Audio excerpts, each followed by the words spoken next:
જય સ્વામિનારાયણ. આપણે જો હજી તમને કહું, યુનિક છે ને પ્રસંગ.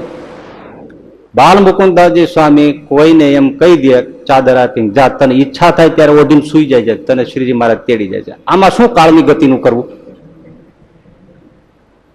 આવો પ્રસંગો ત્યાં હોય, કોઈ આવો સાધુ તમને જોગી મળે તો લુગડું જ આપી દે.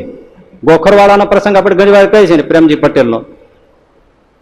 એને કીધું તારે બહુ સેવા કરી તો રાજી થઈ ગયા સ્વામી. એ કે પ્રેમજી હા માગી લે તો મારે બસ રાજી થાવ તમે. તો કે ના, મારી આ લટકે છે ને જોડી, બાળ મુકુંદાજી સ્વામી કોણ આપણા ગુરુ ને ગુરુ થાય, આ જોડી લટકે છે ગુણાતીતાનંદ સ્વામીના મુખ્ય શિષ્ય બાળ મુકુંદાજી. આ જોડીમાં કુબેરની ધન સંપત્તિ અને રોકડું અક્ષરધામ બે છે. તારે એમાંથી જે જોઈ માગી લે.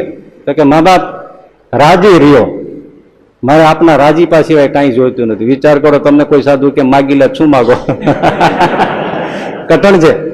અને ઓલો સાવ ગરીબ માણસ હતો, ખાવાના ફાંફા એટલી ગરીબાઈ હતી એટલે સ્વામી રાજી થઈ ગયા હતા. કારણ કે સાધુ એને ત્યાં બહુ પથારી પાથરે, પગ દબાવે, સ્વામીની સેવા કરે, મૂતડીના ખાળિયા ધોવે, બધું સાફ કરે, એવી બહુ નાની સેવા કરતા. બાલ મુકુંદાસ સ્વામી રોજ જોયા રાખ. એ કે વર્ષોથી આવીએ છે ને અમારો સેવા કરે છે. તે દિલ ખુલી ગયું. એટલે સ્વામી પાસે કાંઈ માગ્યું ને, સ્વામી કે જા પ્રેમજી તને બે આપ્યું. અને ભાઈ એને પાવડેથી ભેળા કરે ને એટલા રૂપિયા છે. એટલી તો ધન સંપત્તિ, ચાંદીના સિક્કાઓ આવતા ને ત્યારે પાવડાથી ભેળા કરે એવી પટલાઈઓ મળીને પ્રેમજી પટેલ કહેવાના. બાળંદો તો એની પગ ચૂંટી કરે, પથારી પાથરે, બધા સેવા કરનારા સેવકો, આવી પટલાઈ ભોગવી. એટલે એ તો આપ્યો, પણ સ્વામી એ જ વખતે રાજી થઈને કીધું જા તને બે આપ્યા. તને ધન સંપત્તિ આપી કુબેરની, અને રોકડું અક્ષરધામ ચાદર ઓઢી હતી ને એના ખોળામાં ફેંકીને કીધું જેથી તને ઈચ્છા થાય ને તેથી ઓઢીને હોઈ જાય, તને મારા તેડી જાય છે, જા. હવે આ ઘટના છે ને કોઈને ખબર નહીં, પણ એક અરજણ સુથાર હતા ને, એ ખડકેથી બહાર જાતા સ્વામીનો અવાજ સાંભળી ગયા, પ્રેમજી માગી લે, એટલે ઓલા ઉભા રહી ગયા. કે આજ મામલો ક્યાંક બાપા મોજમાં આવ્યા છે. એટલે અરજણ સુથારે કાન દઈને સાંભળ્યું, પણ અરજણ સુથાર બહુ સારા હરિભક્ત, મહાપુરુષની આ વાત કોઈને કહેવાય નહીં, આમાં ખલેલ ન કરાય. એટલે એને મનમાં રાખ્યું, પણ રોજ જોયે રાખે પ્રેમજી શેઠ પટેલને.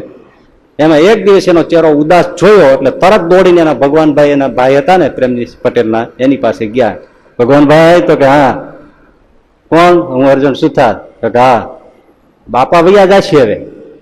તો કે એમ તમને શું ખબર પડે? ત્યારે માંડીને વાત કરી, જો આ ઘટના છે એનો હું સાક્ષી છું, મેં દિલ ખોલ્યું નથી, પણ બહુ ઉદાસ થયા છે.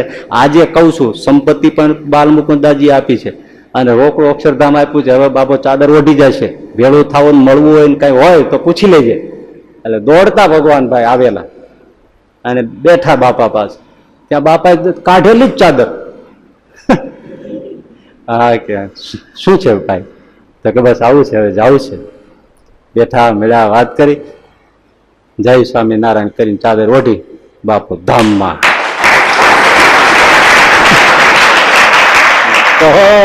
કહો કાળની ગતિઓ કેમ ઉલ્લંઘાય છે, તમે જેને ભજતા છૂટે પણ કરે ભાવ.